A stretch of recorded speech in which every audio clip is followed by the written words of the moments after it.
കാരണം ഒരു മോക്ക് സുഖമില്ലാത്തൊരു മോളുണ്ടെന്ന് എല്ലാവർക്കും അറിയാലോ. അപ്പോൾ ഇതിന് വേണ്ടിയിട്ട് തെറാപ്പിയിലാണ് ഇപ്പം ഉള്ളത്, ചെയ്തുകൊണ്ട് നിൽക്കുകയാണ്.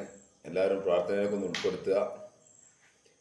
ഇപ്പോൾ വന്നത് ഒരു പാട്ട് പാടിയിട്ടുണ്ട്, എല്ലാവരും ഒന്ന് മിന്നിച്ചേക്കണേ. ആ പാട്ട് ഞാൻ കൂട്ടത്തിൽ എല്ലാവരും ഒന്ന് മിന്നിച്ചേക്കണം കേട്ടോ. അപ്പോൾ ഇതാദ്യമായിട്ട് കാണുന്ന ആരെങ്കിലും ആണെങ്കിൽ ഇതൊന്ന് സബ്സ്ക്രൈബ് ചെയ്യുക, ബെല്ലൈക്കൺ അമർത്തുക, പിന്നെ ഷെയർ ചെയ്യുക. Okay, bye bye.